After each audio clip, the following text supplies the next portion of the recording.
How are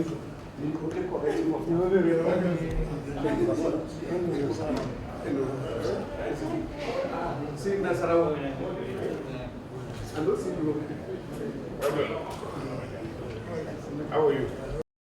Abamucho. Una magana yau wani daga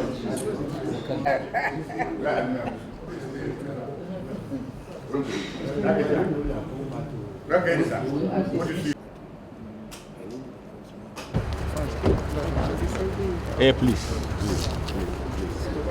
Welcome, sir. Yes, sir. Welcome, sir.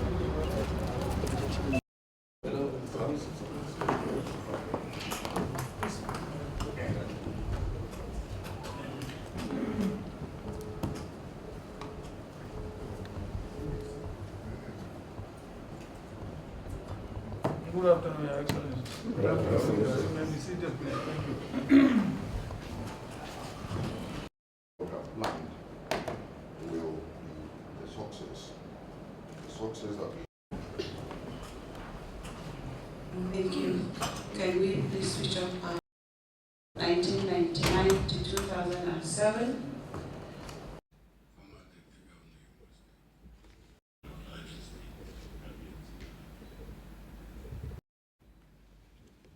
Thank you very much, sir. Your Excellency.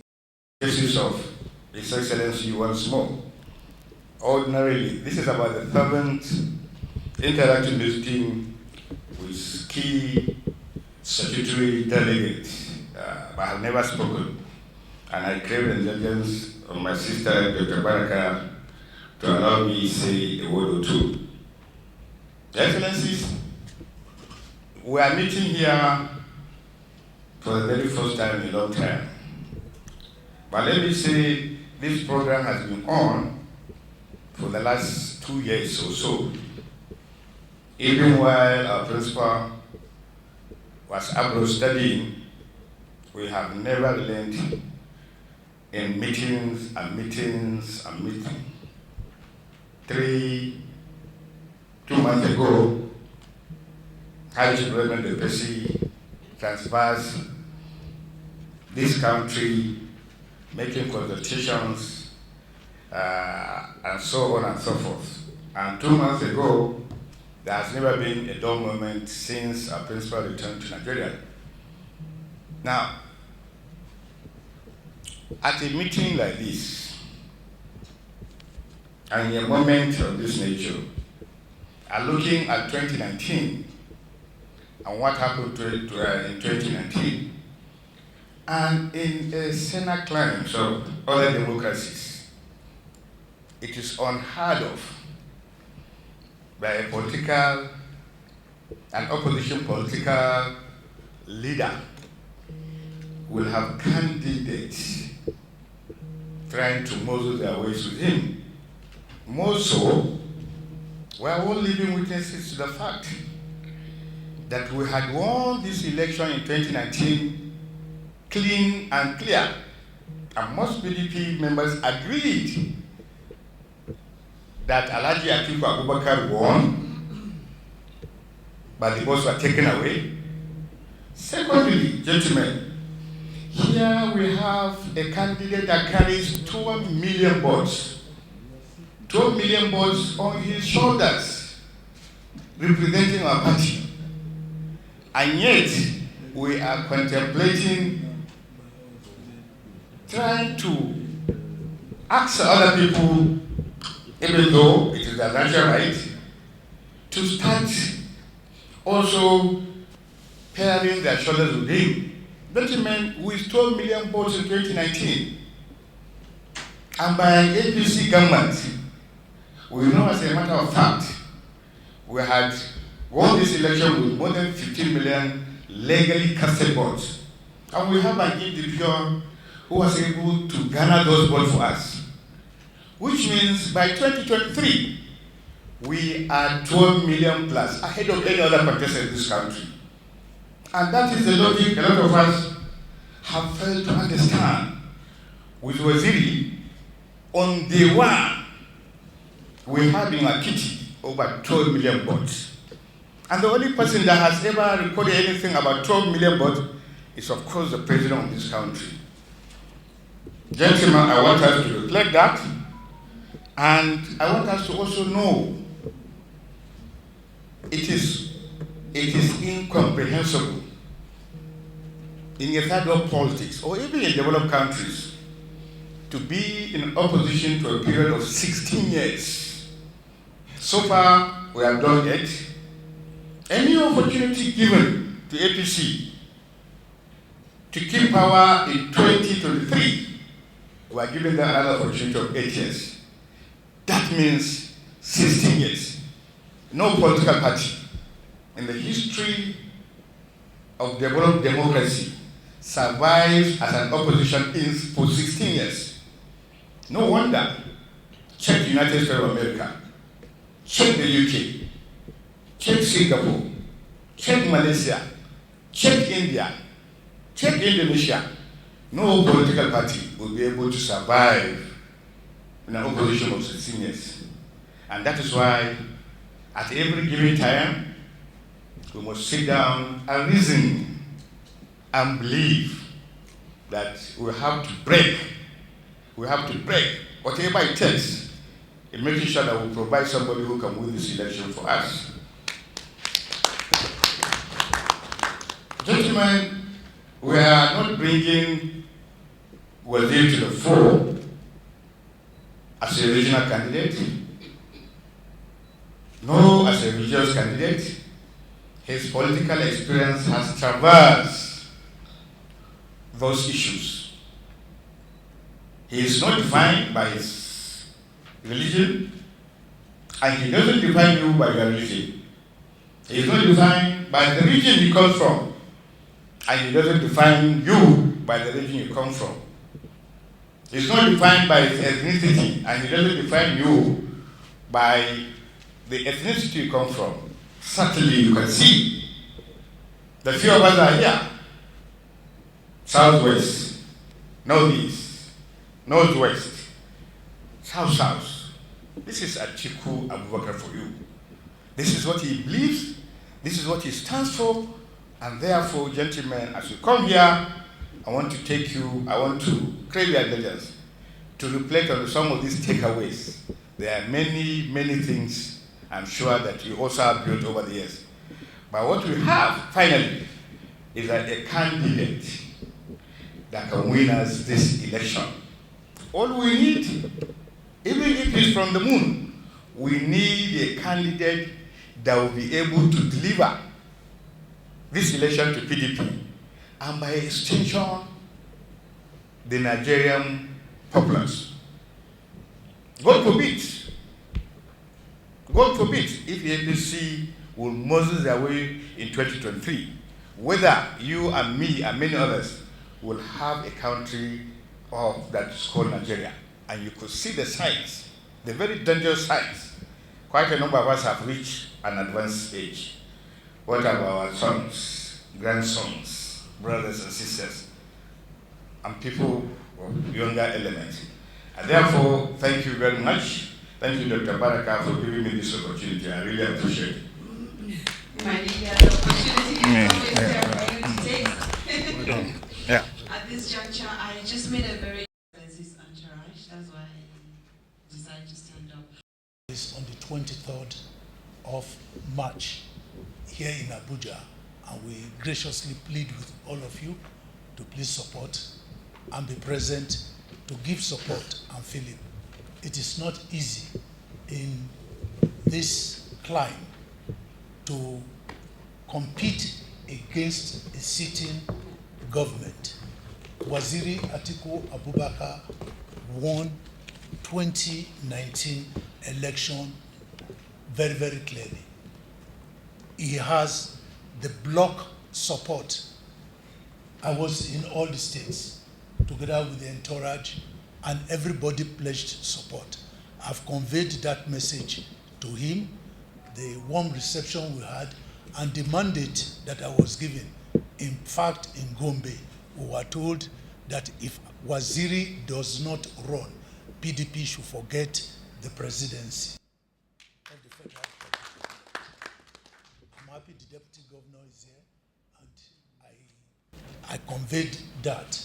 So the plea is for all of you to be Waziri's great soldiers, Waziri's great eyes in the next couple of months, especially the first stage, which is the primaries.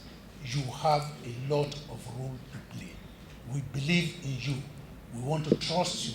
We want to work with you and work through to become, until we see him enter the villa in 2023. May God bless all of you and for coming and give us all the support. You see, anytime I walk into this building, I cannot but remember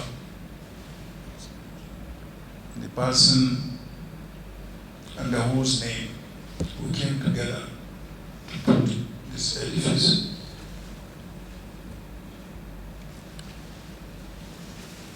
He recruited many of us in our 30s then and said, come, I have a dream to share with you. And the dream is, how do we break, at that point in time we call it the regional siege. Let us break the regional siege this country has been under and build bridges across the country. This dream may take us 5 years, 10 years, 20, 50. Some of us may not even live to see the realization of that dream. And he was the first person to die without realizing the dream he conceived.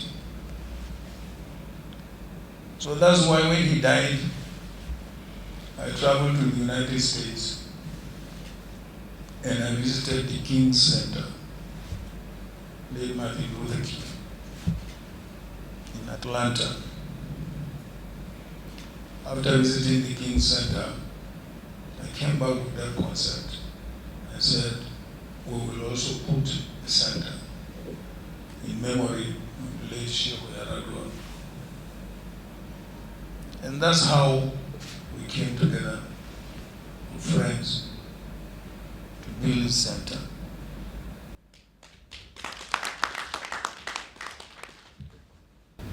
But then, what about the uncompleted bridge across the Niger?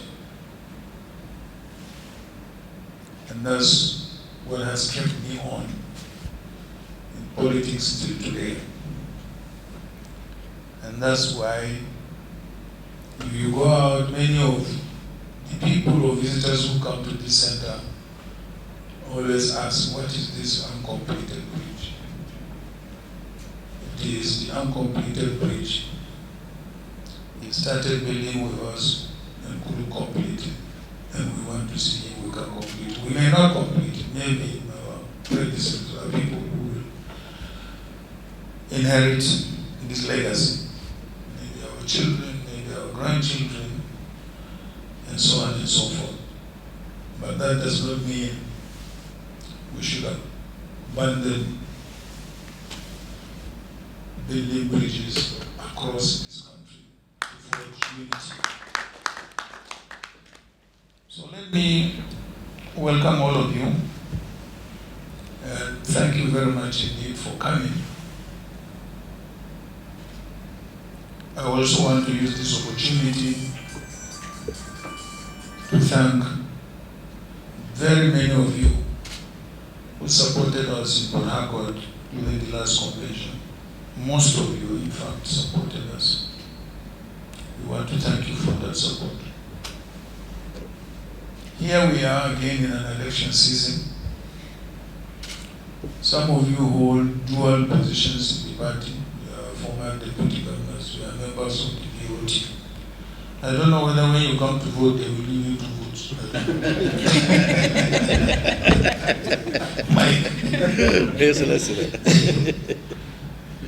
So, and as such, you are extremely influential in your respective states. and you still hold sway on how sometimes which direction your states take. You are consulted by your governors and other political leaders simply because of the respect you command in your states. I would like to use this opportunity once again to appeal and request for their support in the forthcoming convention.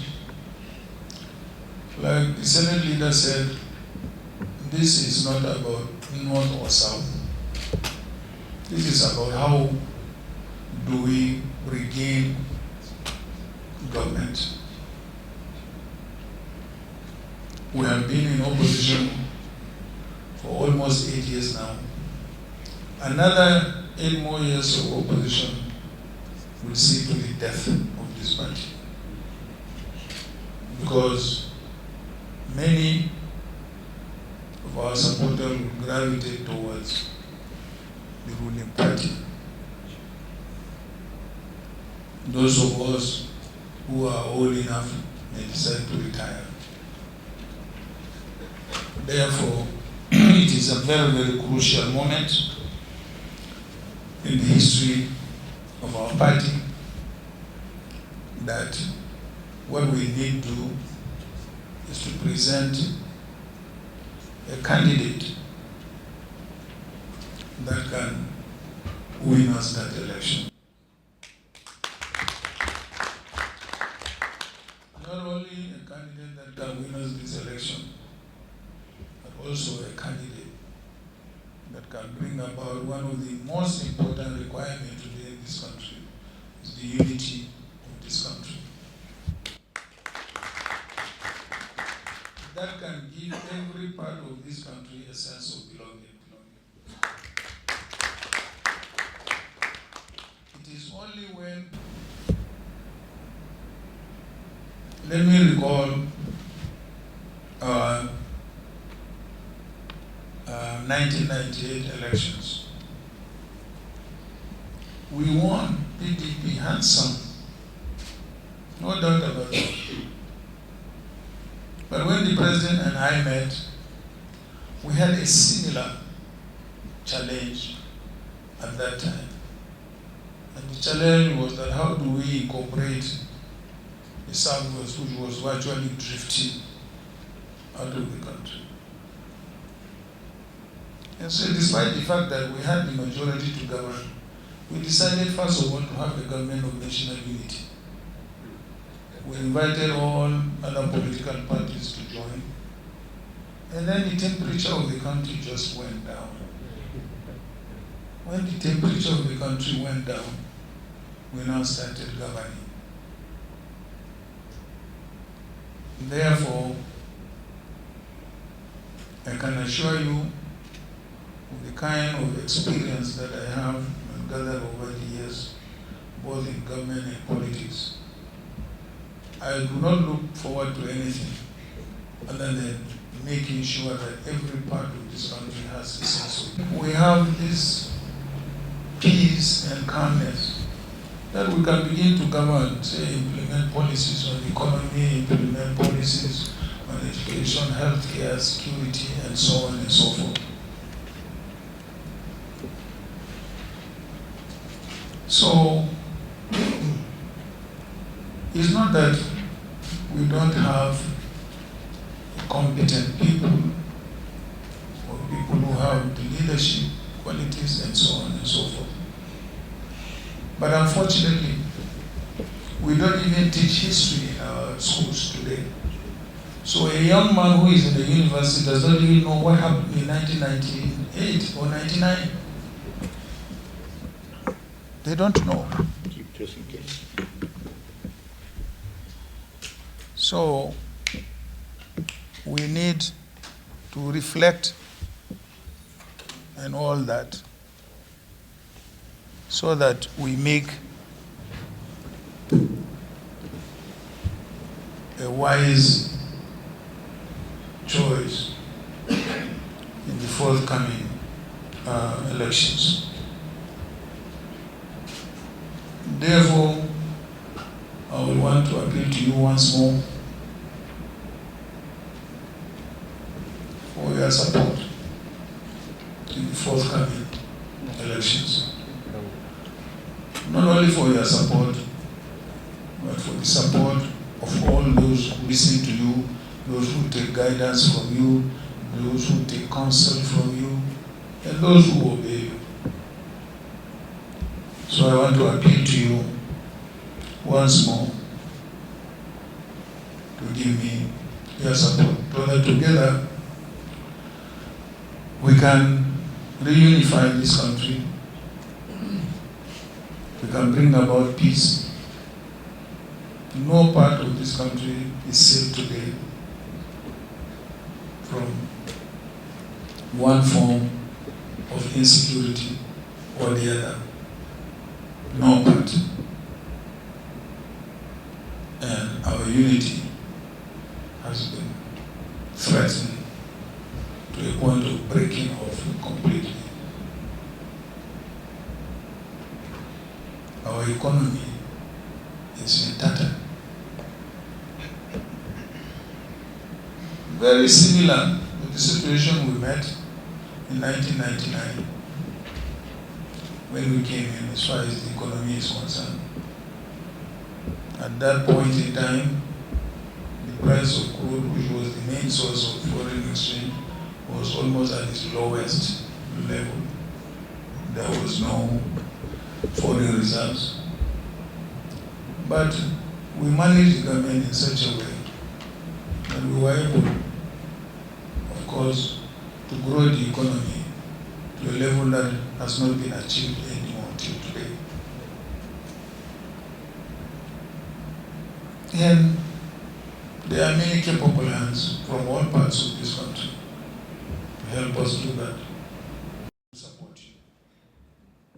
And there are many of them. Those who... So, Your Excellencies, here we are again. It's a very, very historic moment. It's either we make it or we don't make it. And I believe we all want to be remembered for making it happen. Once again, I would like to thank you very much indeed for coming. And I wish you safe return to your respective destinations. God bless you.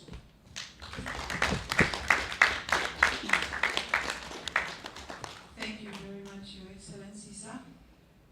As it is the tradition of His Excellency. Before I make a small comment, permit me, I would like to call upon a few of our members representing different zones to make 1 or 2 minutes comment only. On this note, permit me to call on Nuhu Zabai from North Central. After him, the microphone will pass to Yorio from Gombe State. From Northeast. From Northeast, of course. And then Iberi from Southeast. Sorry, before Iberi, maybe Efiok from Cross River, for South, and then Udegu from Southeast, and then finally Hazin from Southwest. After that, I'll just make a small comment. Your Excellency, knows about this. When I joined politics, when I targeted, I became second in command. Second best. And I've always wished that a day will come, I don't know when, that a day will come that someday I will be recognized as having come first in one way or the other. But personally, with my age now, I am not too... No. I'm not even thinking about it. But I'm praying that for those, especially former Vice President, for him, I do pray that he will celebrate one day. And why not this year or next year? Next year. Why not next year? Because he's been around for a long time, working very hard, changing the environment in Nigeria. And I do hope and pray that God Almighty will make it happen in our generation. Thank you very much, and God bless. Listened with very great attention to the contributions of many people. I listened to the clip, and then I was overwhelmed by the presentation by Senator Ningi. He said it succinctly what Waziri Adamawa stands for. I granted an interview recently to Leadership. And, well, usually by nature, I don't believe in consensus. I believe in conviction. So, whereas the clamor you hear in places, they want rotational presidency, they want what? Clearly, I said my own position. I don't believe that the presidency of this country should be rotated. I don't believe in zoning. I believe in one Nigeria. I believe that we need a good president. We have followed unnecessary primordial basis in elections in the past. And we know what the results are. Tears, blood, deaths. Enough is enough. We have to come out and look for a Nigerian. We have to look for a good Nigerian that we know has capacity to lead this country. That Nigerian that we know tolerates every other person, irrespective of who they are or where they come from. And except if anybody wants to be untruthful, Waziri Adamawa does not know tribe, religion, or ethnicity. He is a Nigerian that believes in everybody. And this is one candidate within the political field where everybody are joking that you can truly say has friends all over this country. And today, amongst all joking, without mincing words, he is one of the greatest leaders we have. May I suggest this forum should come out openly to endorse Abubakar Waziri Atiku. Thank you very much.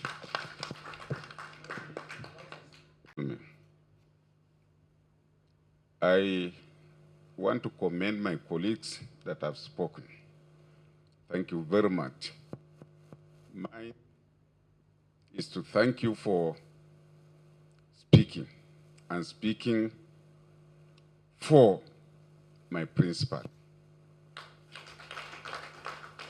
I really appreciate, and I will urge my brother that I share with you.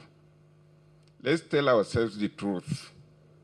This country, the reason why each family, each village, each town each local government, each ward and state, and even the federation, people are agitating for theirs to be there, is because there is injustice in the leaders we had.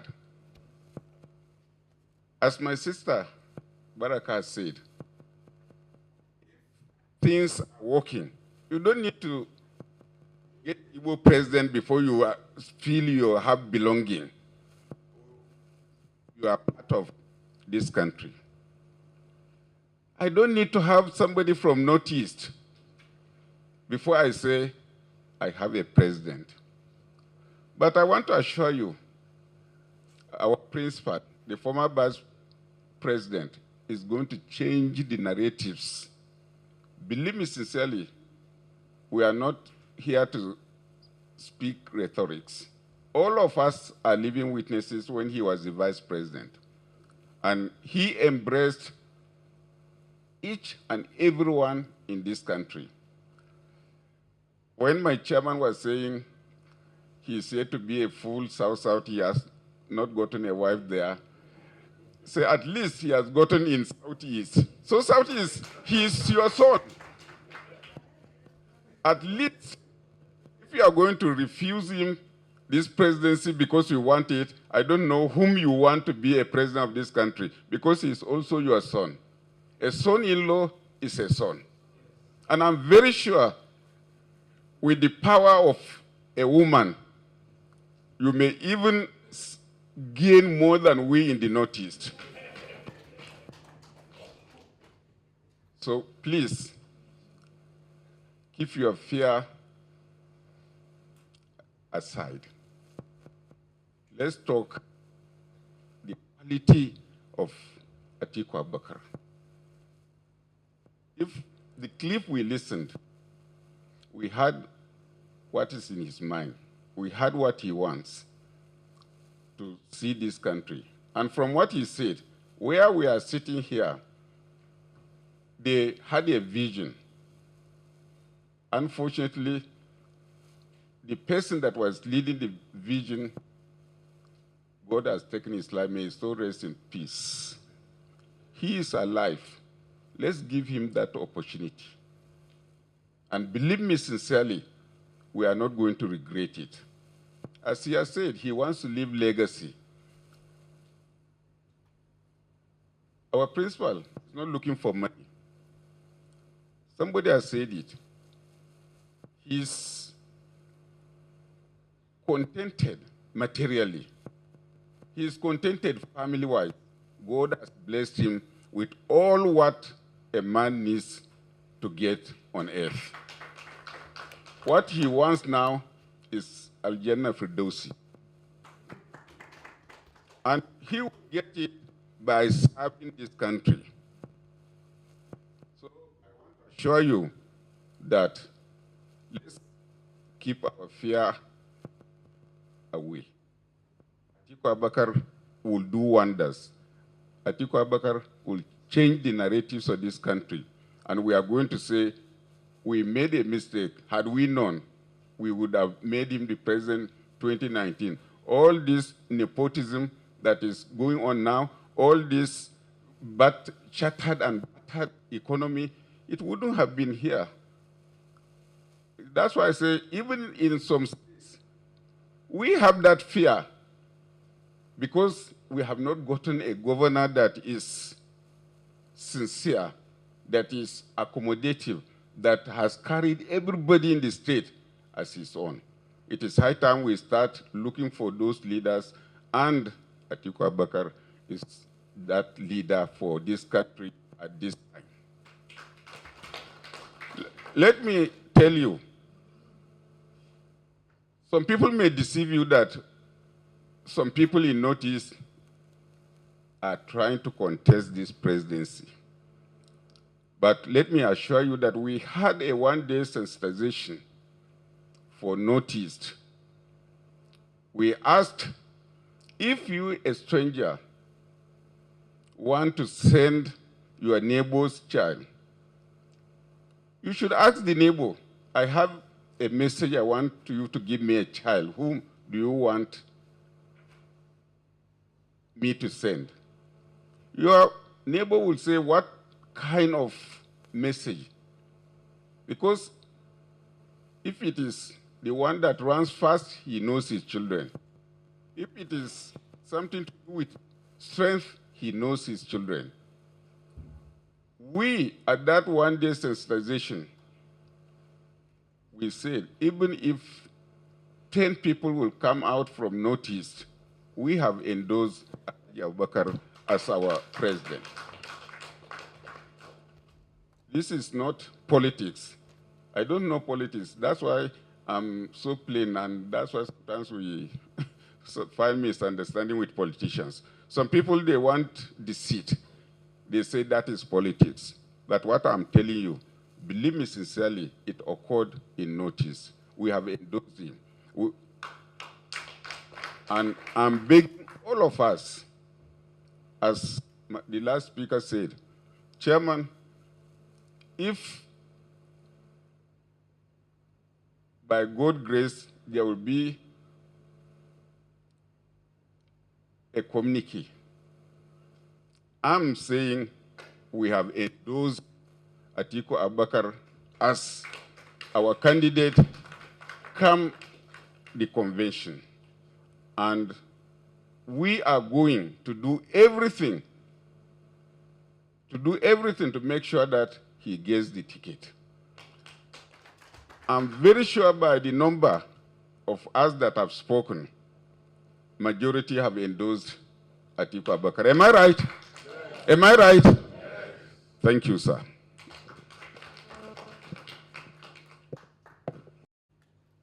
He's a candidate for 2023 because there's a consensus of support here. The members of the delegation, distinguished Senators Ningi and Uzamere, my dear brother and High Chief, Dr. Raymond Dupesi, the Baraka of the Federal Republic, Engineer Jide, my colleagues, ladies and gentlemen here. Your Excellency, first and foremost, Dr. Goodluck Ebele Jonathan said I should ask you why you have decided not to invite him. Whether you forgot that he's a former deputy governor. He told me that last night, actually, that you are excluding him. I know you are not excluding him. Yes. Well, Your Excellency, you are a man of great courage. You have demonstrated it. It is not easy for a man to speak up and act up. The number of times you've done at great sacrifice.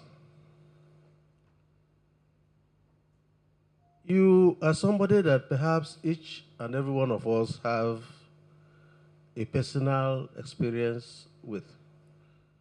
You will recall when you were vice president and I was deputy governor. Most times when I came from the state, I will come to your office and I'll have lunch with you. And when I miss the lunch, I will come to your house in the evening and I'll grab the dinner.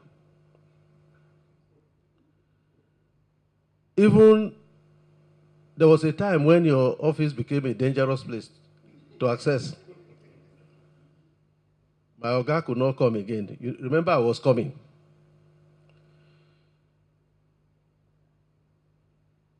You are somebody that is accessible to all Nigerians. You know Nigeria. You know the issues. You are a true Nigerian. There's no doubt about that. Your Excellency, for me, as a person, I must speak up. I say to people that ignorance is bliss. If I hadn't had the experience that Nigeria has allowed me to go through, I will see a gentleman come in, I will say, this man can fight. This one a good president. I will see another one come in and say, this handsome man, very presentable. This is the one I should vote for. And different physical qualities like that.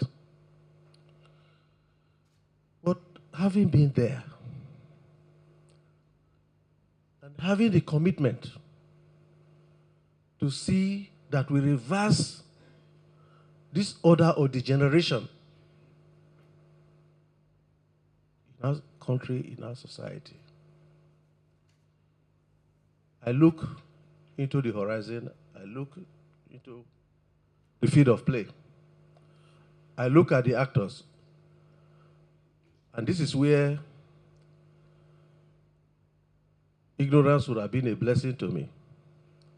I happen to know all of them, one by one, in detail, microscopically. I happen to know them. And I find it very, very difficult. I find it difficult, unfortunately, to see a president. But, Your Excellency, that is not the case with you. You are a man of experience. You are a man of maturity. A man of knowledge. You have been there. And when you were there, you were of good support.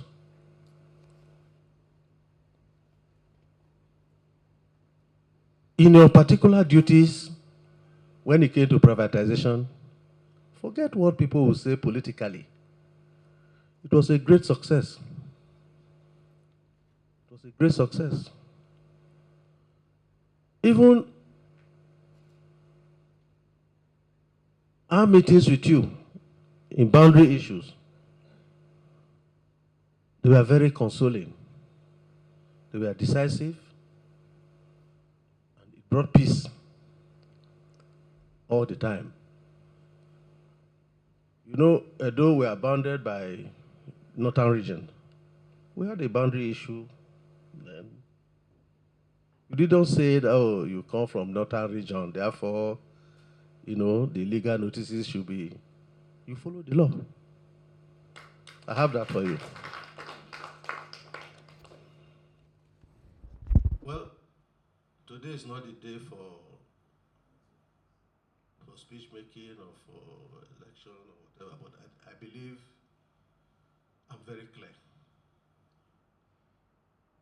Before you came, I had some discussion with my brother, Ebere. What he expressed is the feeling of, unfortunately, well, is the feeling, well, fortunately and unfortunately, because everybody has a right to know that of the Southeast, or some people in the Southeast or whatever. It's for us to give a superior position.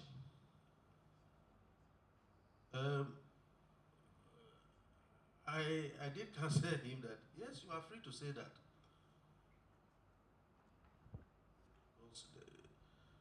We must come here to speak the truth. But to add that when the time comes, you should remember the Southeast. Not be so we talk that when the time comes,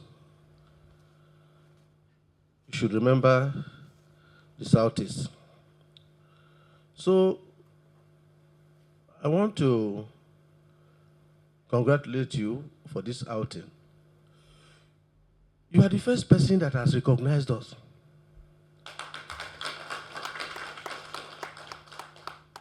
You the first that have called us. Why should we deny you support? These are critical times for all of us. And we should know what will be good for us as a country. So, on behalf of my colleagues, we have a consensus of support. So,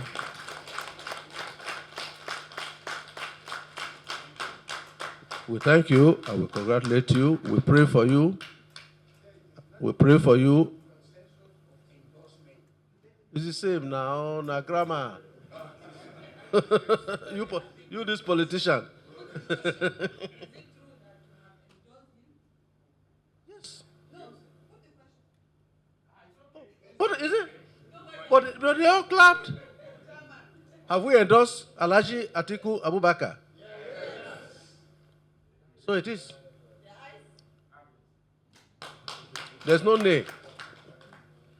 So we congratulate you, and as you go around, we wish you similar support. And when we shall go to Eagle Square or wherever we do it, we pray that our wish today will triumph. Thank you very much, and God bless you.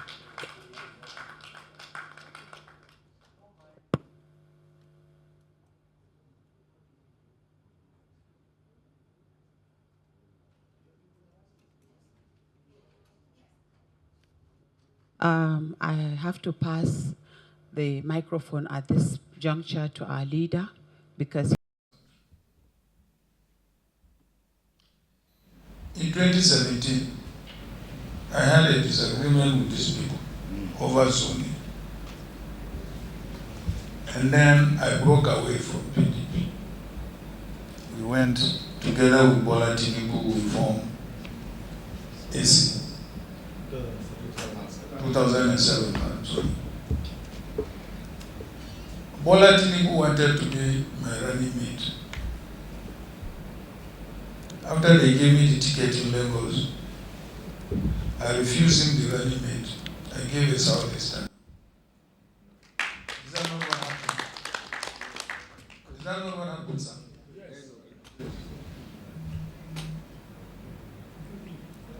In 2019, when PDP gave me the ticket, I again gave the running mate to the Southeastern. Is that not what happened? But what did the Southeast do in that election? This is a region that have never voted for an opposition. They went and made sure that they gave APC 35%, 30% in some states. The same Southeastern states. Is that my fault again? No. When you went and elected somebody who said, what is it? There is difference between 5% and what? 95%. So I think the facts do not support that there is a deliberate attempt to exclude the Southeast. The facts don't support that.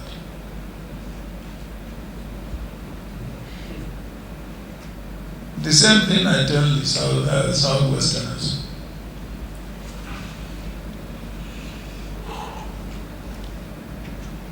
During our elections, the late N.K.O. Abiola, I stepped down to enable him win. Not so. Yes. And we went into the elections to make sure he won.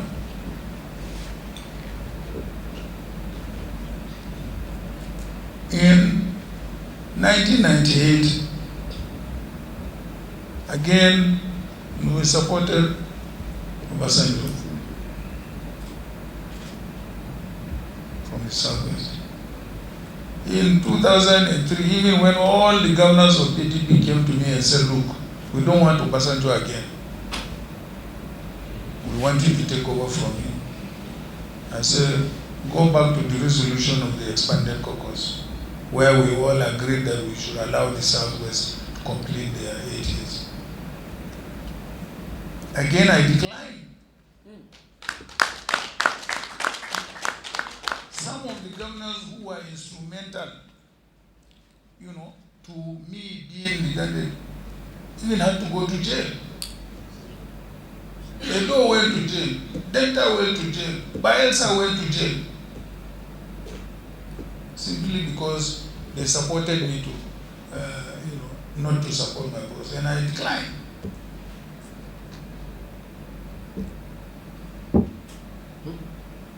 So, gentlemen, I think I will be the least person to be accused of favoritism to any part of this country.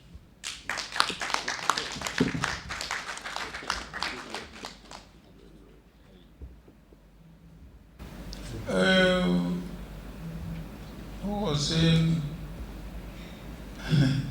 Iran how many times? To be elected a governor, I ran 4 times in my state when I started my political career.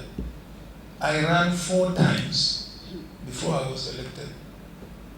The first attempt I made simply because I was absent from my state from after the graduation to university until the time I came, maybe 20-something years. When I came to the they said, are you even from this state? And more so you came with a southern wife. How can we give you, how can you make welcome? 4 times, it took me 4 attempts before I won to become a governor in my own state. So like somebody who was saying, was it the Kaduna man? It's not easy. Or Niger, Dr. Muzaka, it's not easy. So gentlemen, I want to thank you very much indeed for this robust meeting and exchange of views and ideas. But I can assure you that in me, you will find somebody who is committed to the unity of this country.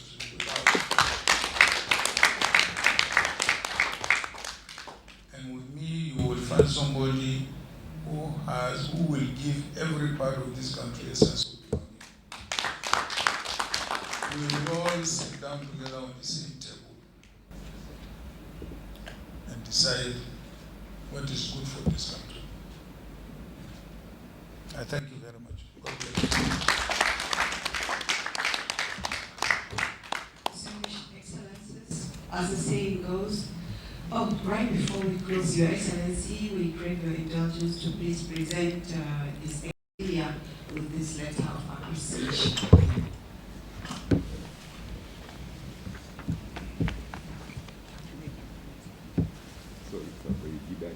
Oh yeah,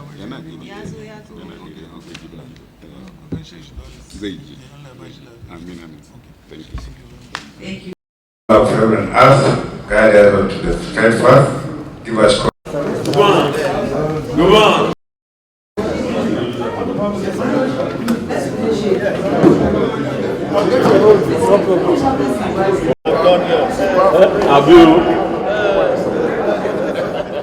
This way, sir. This way, sir. Okay, sir.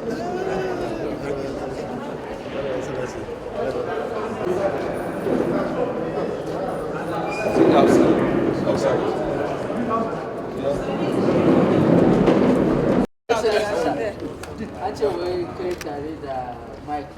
Hello.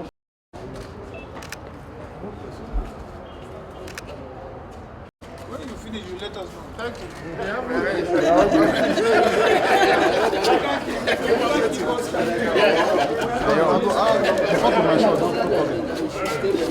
Thanks for checking out SYMFONI on YouTube. Please be sure to subscribe and like our videos for updates.